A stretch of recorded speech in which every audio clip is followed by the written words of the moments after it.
আমি আপনাদেরকে একজন সফল ব্যক্তি সম্পর্কে বলতেছি। জুলাইবিস রাদিয়াল্লাহু আনহু ছিলেন কালো মানুষ। কেমন? একটু কালো, খুব উচ্চ বংশের না, ঠিক আছে, খুব উচ্চ বংশের না, খুব সুদর্শন না, খুব লম্বা না, খাটো টাইপের মানুষ, একটু বেটে টাইপের মানুষ। টাকা পয়সা একদমই নাই, একদমই টাকা পয়সা নাই, বংশমর্যাদা এই সব দিক থেকে তাকে আন্ডার স্টিমেট করা হয় আর কি। এমনকি ফিজিক্যাল স্ট্রাকচারও তারা আমাদের অনেকের মধ্যে সুদর্শন।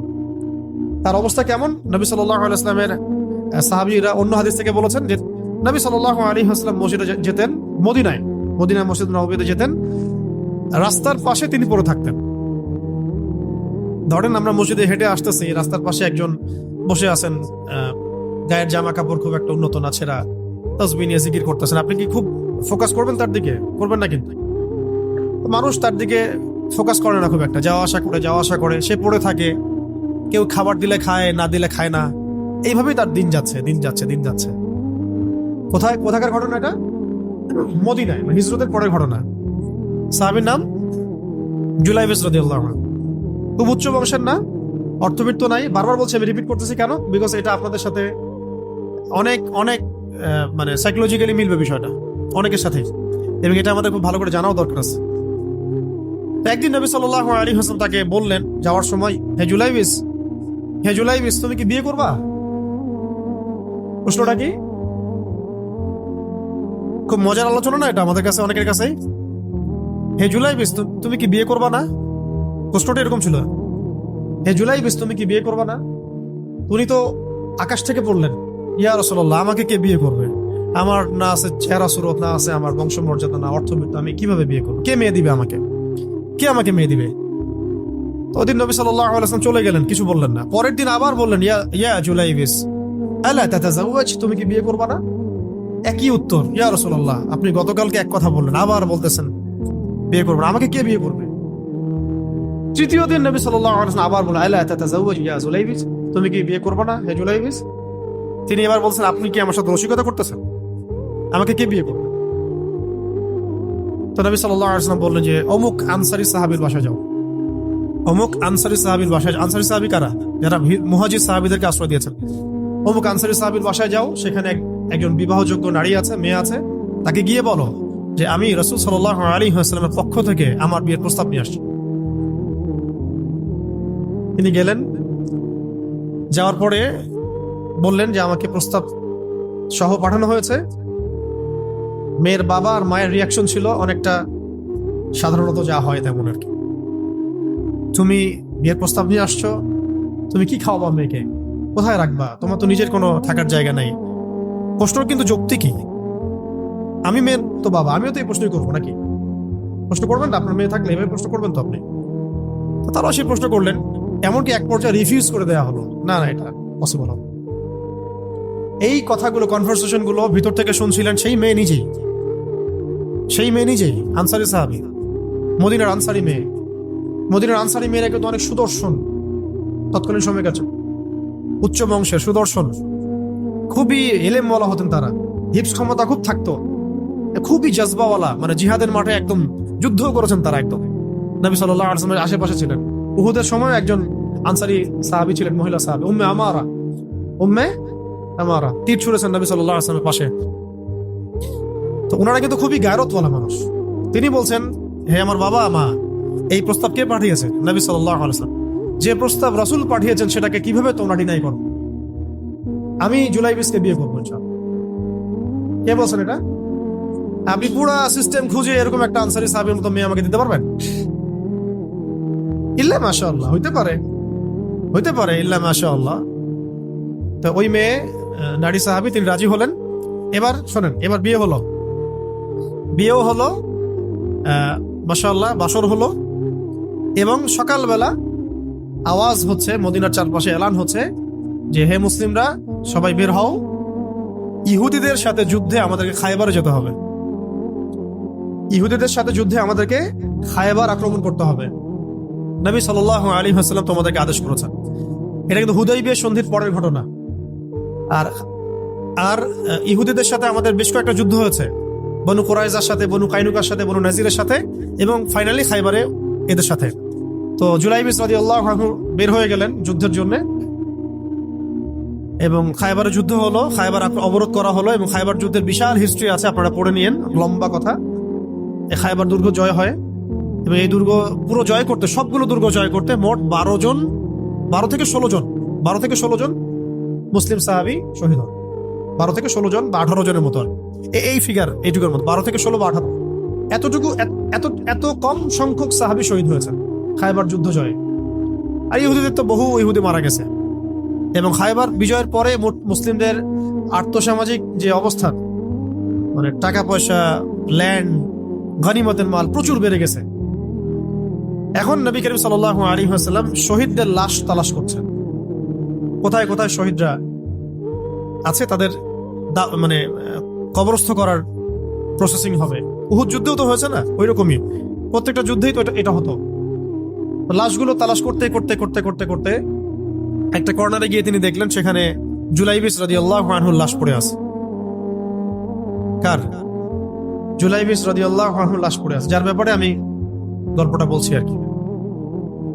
এবং তার গায়ে অসংখ্য তরবারের দাগ, ক্ষতবিক্ষত অবস্থা, এবং তার আশেপাশে মোট 1, 2, 3, 4, 5, 6, 7, 8, 9 জন ইহুদির লাশ পড়ে আছে।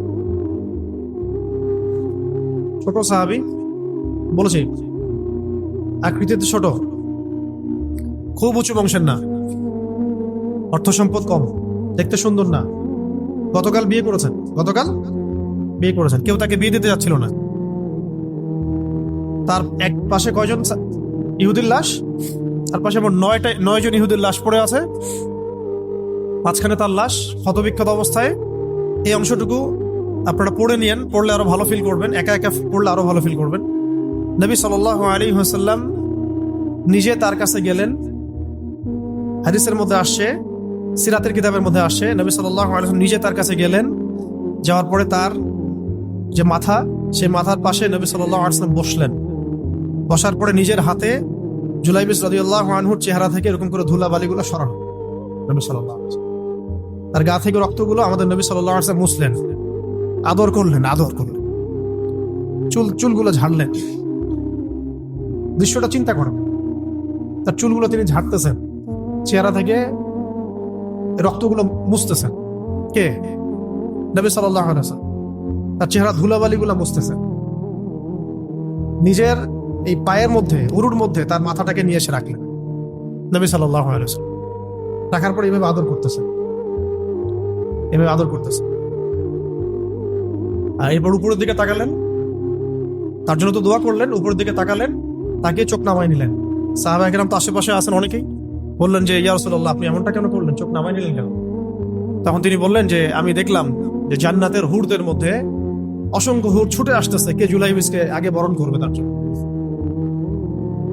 তিনি নিজে কাঁদলেন, জুলাইবিসের জন্য নিজে কাঁদলেন, নিজের হাতে তাকে এইভাবে উঠালেন। তিনি ছোট মানুষ ছিলেন। এরপর 2 হাত দিয়ে তাকে উঠালেন, উঠাই নিজের হাতে তাকে দাফন করলেন। দাফন করার পর তিনি বললেন, ইয়া জুলাইবিস, হে জুলাইবিস, আনতা মিন্নি ওয়া আনা মিনক, তুমি আমার অংশ, আমি তোমার। হে জুলাইবিস, তুমি আমার, আমি তোমার। হে জুলাইবিস, তুমি আমার, আমি তোমার। এই কথাটা বললেন কে? নবী সাল্লাল্লাহু আলাইহি ওয়াসাল্লাম। এখন আপনাদেরকে আমি সাফল্যের মানদণ্ড কিভাবে বোঝাবো? এর বাইরে কোনো ভাষা নেই আমার কাছে। সাফল্য বলতে কি বোঝান? এই সিস্টেম সাফল্য বলতে কি বোঝায়? এই ওয়ার্ল্ড অর্ডারটা সাফল্য বলতে কি বোঝায়? এই বস্তুবাদী জগৎটা আমাদেরকে সাফল্য বলতে আসলে কি বোঝায়? সাফল্য বলতে বোঝাচ্ছে ইমান। সাফল্য হলো ইমান, বিশুদ্ধ আকীদা, বিশুদ্ধ আমল, আল্লাহর আনুগত্য, রাসূলের আনুগত্য, দুনিয়ার জীবনে মুসাফিরের মতো থাকা, যতটুকু প্রয়োজন ততটুকু সন্তুষ্ট থাকা, একজন নেককার স্ত্রী, সুসন্তান সন্ততি, আদর্শ একটা পরিবার, হালাল একটা রিজিক, বাস। ইসলামের জন্য দাওয়াত, তাবলীগ, মেহনত, দিন প্রতিষ্ঠার চেষ্টা, প্রয়োজনীয় জিহাদ, প্রয়োজনীয় শাহাদাত। আর কি আছে সাফল্য বলতে? এরকম সাহাবী একজন নয়, কিন্তু এক একজন সাহাবী সম্পর্কে এক একটা করে কথা বলা যাবে। হানজালা রাদিয়াল্লাহু আনহুর নাম শুনছেন? হানজালা রাদিয়াল্লাহু আনহু, তিনিও বিয়ে করেছেন একদিন। তার পরের দিন সকালে উহুদের যুদ্ধে গিয়েছেন। 70টা আঘাত সহ্য করেছেন, বলা হচ্ছে কিতাবের মধ্যে 70-80টা আঘাত তার দেহে ছিল। শহীদ হয়েছেন। উহুদ যুদ্ধে যখন সাহাবীদেরকে দাফন করা হচ্ছে, তখন তিনি নবী সাল্লাল্লাহু আলাইহি ওয়াসাল্লাম দেখলেন হানজালা রাদিয়াল্লাহু আনহুর লাশটা ভেসে আছে, বাতাসে ভেসে আছে, এবং লাশ থেকে পানি ঝরতেছে।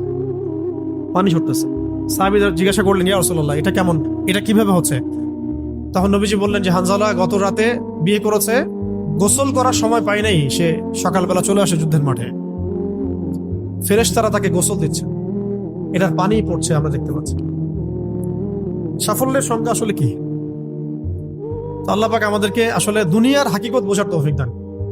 কিছু কিছু আইডিওলজি আছে যেটা আপনার ভিতর চলে আসলে বাকি সব ঠিক হয়ে যাবে।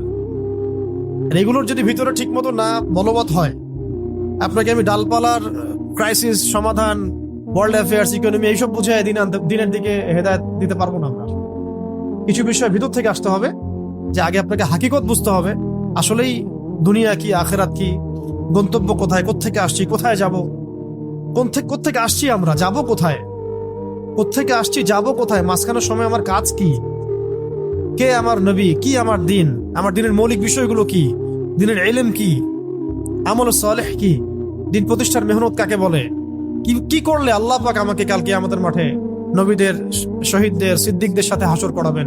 এটা হলো সাফল্যের মূল কথা। এর মানে এই না যে দুনিয়াতে আমরা কিছুই করব না, ব্যবসা করব না, আমরা চাকরি বাকরি করব না, আমরা মানে মুআমালাত মুআশারাত করব না, বিষয়টা তো এমন নয়। কিন্তু কথা হচ্ছে আমাদের মূল উদ্দেশ্যটা কি হবে। স্ত্রী সন্তান তো আমাদেরও আছে, কেন আপনি তাদের ভরণ পোষণ দিবেন, কেন তাদেরকে আপনি বড় করবেন সুন্দর করে? বিকজ তারা আপনার জন্য রিজিকের অংশ, তারা আপনার তাজারিয়া, তাদের উপর আপনার হক আছে, আমার উপর তাদের হক আছে।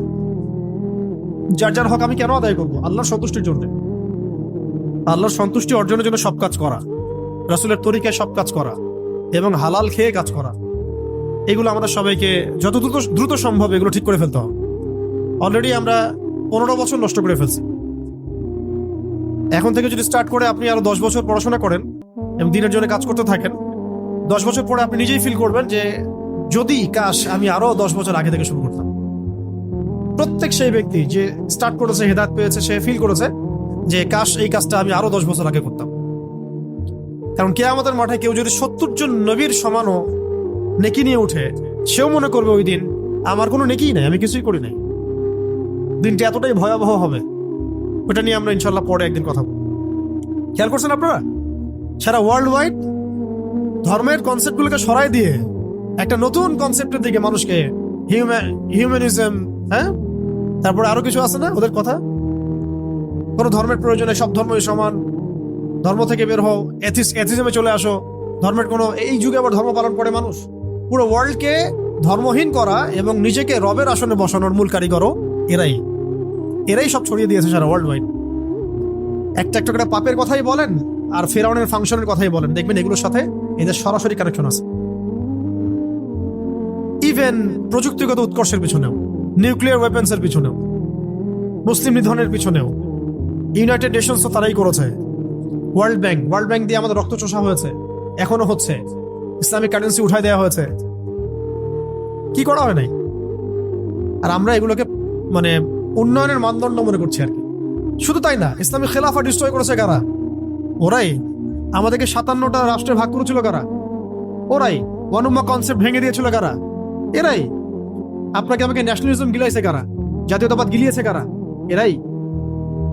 মুসলিমদেরকে কমিউনিস্ট বানিয়েছে কারা? এরাই। মুসলিমদের ব্যাংকিং এ সুদের এই 6 লাখ কারা ছড়িয়ে দিয়েছে? এরাই। কয়টা মিলাবেন আপনি? সেকুলার বানিয়েছে কারা সারা ওয়ার্ল্ডে? মুসলিমদেরকে সেকুলার কারা বানিয়েছে? এই মুভমেন্টটাই, যেটা একটা কুফরি তন্ত্র, যেটা থাকলে মানুষ ইমান থাকে না। এখন সারা ওয়ার্ল্ডে পলিটিক্যালি সব সমস্যার সমাধান হিসেবে ডেমোক্রেসিকে উত্থাপন করেছে কারা? ওই লিঙ্কনের অনুসারীরাই। আপনি একটা একটা করে পয়েন্ট আজকে বাসায় গিয়ে ফাইন্ড আউট করবেন, ক্রাইসিস, দেখবেন সবগুলো লিঙ্ক আপনি এখানে পাবেন। এবং ফেরাউনের যে ফাংশন ছিল সারা ওয়ার্ল্ডে ওই সময়, সেই ফাংশনগুলো আপনি এদের সাথে মিল পাবেন। ফেরাউনের প্রত্যেকটা ফাসলত, চরিত্র এবং কাজ এদের মধ্যে আপনি পাবেন। ওকে, শেষ কথা হচ্ছে এই ফেরাউনের শেষ পরিণতি কি হয়েছে? লাস্ট পয়েন্ট এটা। এই ফেরাউনের শেষ পরিণতি কি হয়েছে? দাওয়াত পেয়েছে, তার কাছে নবী এসেছে, মুজিজা দেখেছে, ঠিক আছে, এখনো তারা দাওয়াত পাচ্ছে। শেষ নবীর অনুসারীরা তাদেরকে দাওয়াত দিচ্ছে, তাদের সাথে কনফ্লিক্ট হচ্ছে, দাওয়াতও পাচ্ছে তারা। তারা আল্লাহর নিদর্শন কিন্তু দেখছে। যতই আক্রমণ তার ইসলামের এগেনস্টে করছে, মুসলিমদের সংখ্যা বাড়ছে, ইসলাম শক্তিশালী হচ্ছে? তারা নাকানি চুবানি খাচ্ছে মুসলিমদের কাছে, যে মুসলিমদের কোনো অস্ত্র নাই, কোনো ট্রেনিং নাই, কোনো প্রশিক্ষণ নাই, তাদের কাছে নাকানি চুবানি খেয়েছে। খাচ্ছে কিনা? একটা ফ্লো তো হচ্ছে, এগেনস্ট একটা ফ্লো সৃষ্টি হচ্ছে।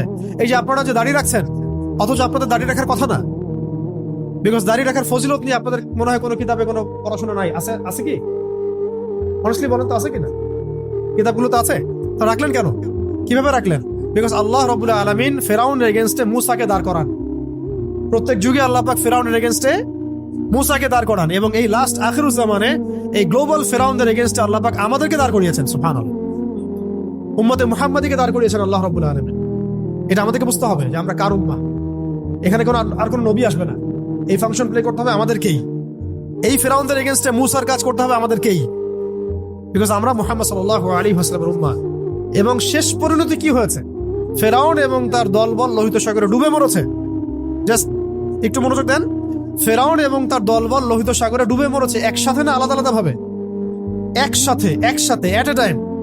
এবং বনু ইসরাইল, মুসা আলাইহিস সালাম নাজাত পেয়েছেন এই মুহররমে, এই আশুরায়। তার মানে ফেরাউন এবং তার দলবল যে ডুবে মরবে এটা নিশ্চিত। এটা কি নিশ্চিত? কারণ ফেরাউন পরবর্তীতে যে নিদর্শন, আর মুসা আলাইহিস সালাম এবং তার অনুসারীরা যে নাজাত পাবে, বিজয়ী হবে, এটাও নিশ্চিত, এটাও লিখিত হয়ে গেছে। এখন আপনারা ক্যালকুলেট করবেন। আপনারা তো অনেকে প্রশ্ন করেন যে সারা ওয়ার্ল্ড থেকে ইহুদিরা এসে এখানে কিভাবে আকড়া গাড়লো, কেন একটা জায়গা নিয়ে এত বেশি মাতামাতি করছে। আমি আপনাদেরকে বলে দিই, আল্লাহু আ'লাম বিস-সাওয়াব, আল্লাহ ভালো জানেন। এটা আমাদের ইন্টারপ্রিটেশন, সেটা হচ্ছে আল্লাহ রাব্বুল আলামিন যেভাবে লোহিত সাগরে পুরা ফেরাউন এবং তার দলবলকে ডুবাই মেরেছেন, ঠিক সেইভাবে আল্লাহ রাব্বুল আলামিন এই হোলি ল্যান্ডের মধ্যেই এই জায়নিস্টদের কবর রচনা করবেন ইনশাআল্লাহ। এই কারণে আল্লাহ পাক সমস্ত বিশ্ব থেকে এদেরকে একটা একটা একটা করে বাছাই করে করে এইখানে নিয়ে আসছেন। এটা আল্লাহ পাকের প্ল্যান। আল্লাহ পাক drag themselves to the Holi land. কথা বুঝতে পারছেন?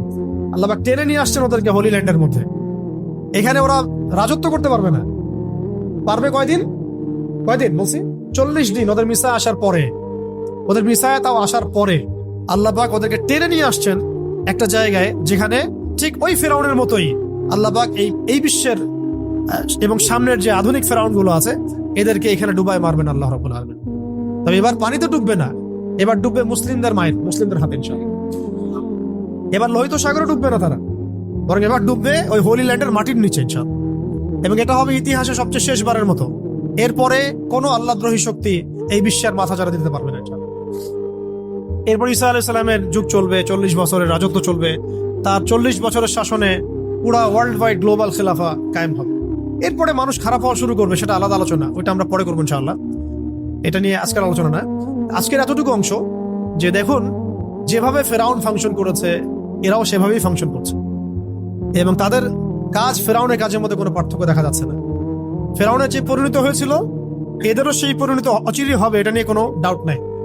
কিন্তু মাঝখানের সময়টুকু বনু ইসরাইল এবং মুসা আলাইহিস সালাম যেভাবে সার্ভাইভ করেছেন, দাওয়াত দিয়েছেন, ফাইট করেছেন, আমরাও মুহাম্মদ সাল্লাল্লাহু আলাইহি ওয়াসাল্লামের উম্মাহ, ওই একই কাজ আমাদেরকে করতে হবে।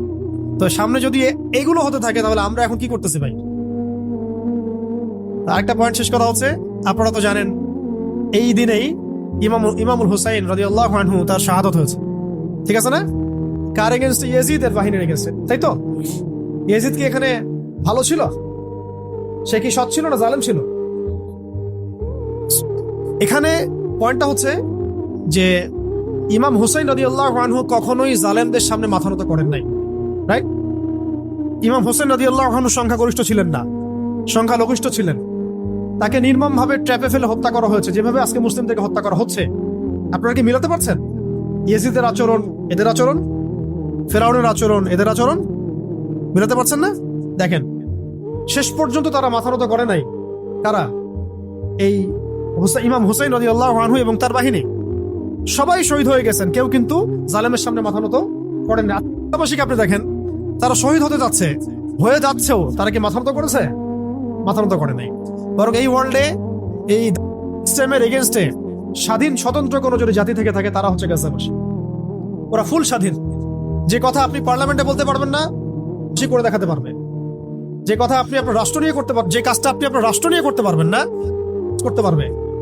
আমাকে যদি আপনি বাংলাদেশ দিয়ে দেন কালকে, আমাকে বলেন যে ভাই আপনি মিলিটারি নিয়ে ওদের সাথে যুদ্ধ করেন, কিছুই করতে পারবেন না, বিকজ আপনি এখন ওদের আন্ডারে দাসত্বে আছেন।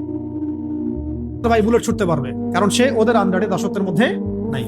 সেম কাজ তার করতে পারবে তারা করতে, কিন্তু আপনি পারবেন না, বিকজ আপনি সিস্টেমের আন্ডারে আছেন। এই সিস্টেমটার সাথে কুফরি না করা পর্যন্ত, এখান থেকে বের না হওয়া পর্যন্ত আপনি স্বাধীন হতে পারবেন না। কিম জং উন করতে পারতে পারে, আপনি পারবেন, বিকজ ও সিস্টেমের বাইরে আছে। ওগুলো পরোয়া করেন। আমরা বুঝি না যে আসলে আমরা কার দাসত্ব করছি, এবং স্বাধীনতার মানেই বাকি। গাজ্জাবাসী স্বাধীন, শহীদ হলেও স্বাধীন। এই আত্মা উড়ে চলে যাবে জান্নাত ইনশাআল্লাহ। ওই বাচ্চাদের আত্মাগুলো দিয়ে জান্নাত ভর্তি হয়ে যাচ্ছে আলহামদুলিল্লাহ। আমরা প্রজেক্টে কাজ করার সময় আমরা বলছিলাম সান্ত্বনা কিভাবে দিব, আমরা বলছিলাম এভাবে যে জান্নাত আপনাদের সোল গুলো দিয়ে জান্নাত ভর্তি হয়ে যাচ্ছে আলহামদুলিল্লাহ। এর চেয়ে বেশি কিছু বলার নেই আমাদের। আপনি খেয়াল করে দেখেন ইমাম হুসাইন রাদিয়াল্লাহু আনহু, তার যে চেতনা ছিল, আজকে আপনি দেখবেন প্যালেস্টাইনের আমাদের মুসলিম ভাইদের সেই চেতনা আছে। সপরিবারে নিহত হলেও তারা মাথা নত করছে না, পানি খেতে দিচ্ছে না, কিন্তু তারা মাথা নত করছে না। খেয়াল করছেন কি? এখন ইমাম হুসাইন রাদিয়াল্লাহু আনহুর একটা আনফিনিশড কাজ ছিল, একটা আনফিনিশড একটা জব তার ছিল। সেটা কি জানেন? সেটা হলো ইয়াজিদ বাহিনীর গোড়া একেবারে শেষ করে ফেলা, কেটে ফেলা। ইয়াজিদ বাহিনী মানে জালেমদের গোড়াটাকে কেটে শেষ করে ফেলা, একটা কাজ ছিল কার? ইমাম হুসাইন রাদিয়াল্লাহু আনহু। এবং এই কাজেই তো তিনি যুদ্ধ করতে গিয়েছিলেন, তাই না? যাতে করে জালেমের শেকড়টা তিনি উপড়ে ফেলতে পারেন, এটা ছিল তার মিশন। কিন্তু শেষ পর্যন্ত সেই মিশনটা অ্যাচিভ হয় নাই, আল্লাহ পাক তাকে শাহাদাত দিয়েছেন আলহামদুলিল্লাহ। ইমাম হুসাইন রাদিয়াল্লাহু আনহুর সেই যে আনফিনিশড জব, এই জবটা করতেই আসবেন ইমাম ইনশাআল্লাহ। বুঝতে পারছেন, মিলাইতে পারছেন?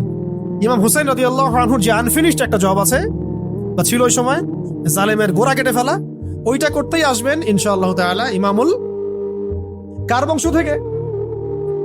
তাদেরই বংশ থেকে, ফাতিমা রাদিয়াল্লাহু আনহারই বংশ থেকে। মিলাইতে পারছেন? কেন ইমামুল মাহদি ফাতিমা রাদিয়াল্লাহু আনহার বংশ থেকে আসবেন? বিকজ তার বংশে ইমাম হুসাইন রাদিয়াল্লাহু আনহুর একটা আনফিনিশড কাজ আছে এখনো ওয়ার্ল্ডে বাকি।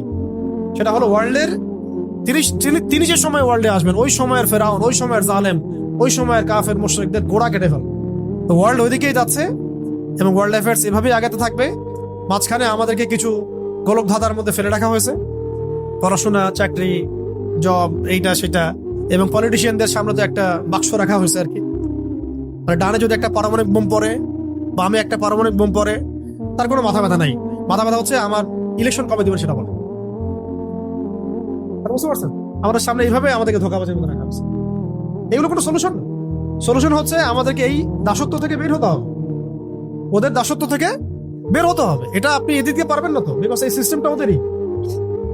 তো যাই হোক, তারপরে যদি বেশি সংখ্যক আমাদের ইসলামপন্থী ভাইরা ক্ষমতায় যেতে পারেন, তাহলে তো আমরা বলবো মাশাআল্লাহ, ভালো, অ্যাটলিস্ট ইসলামের জন্য ভালো।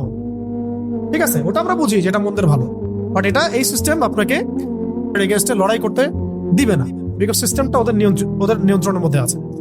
তো এখন শেষ কথা হচ্ছে, আমরা আজকের আলোচনার মধ্যে অনেকগুলো বিষয় আসছে। তো মূল কথাটা হচ্ছে আমাদেরকে আমাদের চিন্তার দরজাটা উন্মুক্ত করতে হবে, অতীত জানতে হবে, ইতিহাস পড়তে হবে, বর্তমান বুঝতে হবে, ইন ফিউচারে কি হচ্ছে এগুলো আমাদের মাথায় রাখতে হবে, এবং দিনের ইলম অর্জন করতে হবে। তাকওয়া, আল্লাহর আনুগত্য, রাসূলের আনুগত্য, জীবন নিয়ে সচেতন হওয়া, সাফল্যের সংজ্ঞা বোঝা। একদিনে তো সব আলোচনা হবে না।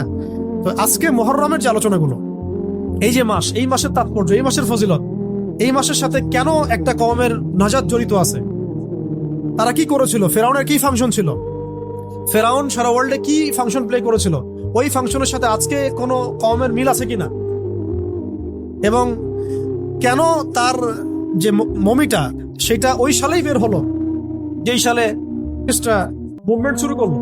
তাহলে এখানে মাঝখানে আমাদের কাজটা কি?